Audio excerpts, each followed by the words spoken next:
Depression ఇదో తీరని మానసిక వ్యధ. ఒకప్పుడు యుక్త వయసు వారిని పెద్దలను మాత్రమే వేధించే ఈ డిప్రెషన్ ఇవాళ పిల్లల్ని సైతం వదలటం లేదు. ముఖ్యంగా టీనేజ్లో ఎక్కువ మంది పిల్లలు మానసిక కుంగుబాటుకు గురవుతున్నారని నిపుణులు చెప్తున్నారు. కౌమారంలో డిప్రెషన్ అనేది పిల్లల చదువును, వారి మానసిక ఎదుగుదలను చాలా తీవ్రంగా ప్రభావితం చేస్తుంది. ఈ నేపథ్యంలో పిల్లల్లో మానసిక కుంగుబాటును తల్లిదండ్రులు త్వరగా గుర్తించి పరిష్కారాలను కనుగొనడం చాలా అవసరం. టీనేజ్లో పిల్లల్లో మానసిక కుంగుబాటుకు దారితీసే అంశాలు, వాటికి పరిష్కార మార్గాల గురించి ఇప్పుడు తెలుసుకుందాం. డిప్రెషన్ అనేది మనకి మానసికంగా వచ్చిన సమస్య.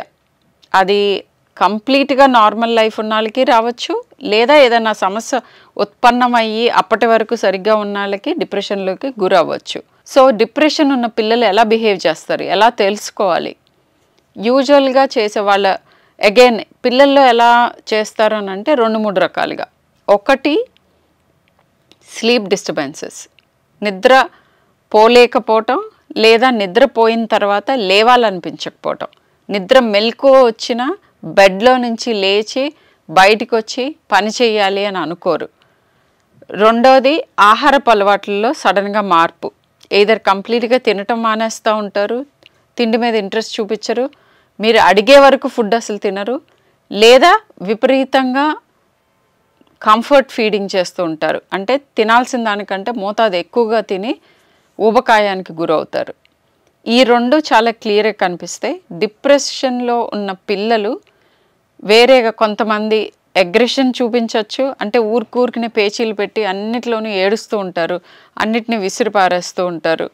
యాంగ్జైటీ మూలాన కానీ డిప్రెషన్ మూలాన కానీ బిహేవియరల్ డిస్టర్బెన్సెస్ వస్తాయి పిల్లల్లో. ఈ రెండు కూడా రావచ్చు. ఇలా వాళ్ళ ఫిజికల్ కానీ వాళ్ళ బిహేవియరల్లో కానీ ఏ రకమైన మార్పులు వచ్చినా మీరు పీడియాట్రిషియన్తో డిస్కస్ చేస్తే ఈ పిల్లల్లో డిప్రెషన్ ఉందా అనేది తెలుసుకోగలరు. సో డిప్రెషన్ చాలా కామన్గా టీనేజర్స్లో అటెన్షన్ పెట్టలేకపోవటం, లేదా హైపర్ యాక్టివ్గా ఉండటం, ఇలాంటి వాటితో కూడా మేనిఫెస్ట్ అవుతుంది.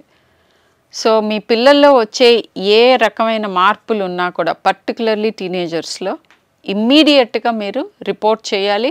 పీడియాట్రిషియన్తో డిస్కస్ చేసి వాళ్ళకి తగిన హెల్ప్ ఇస్తే ఇప్పుడు రైజ్ అవుతున్న టీనేజ్ సూసైడ్స్ ఆర్ సూసైడ్స్ని మనం చాలా వరకు చాలా ఎర్లీగా నివారించే అవకాశం ఉంటుంది.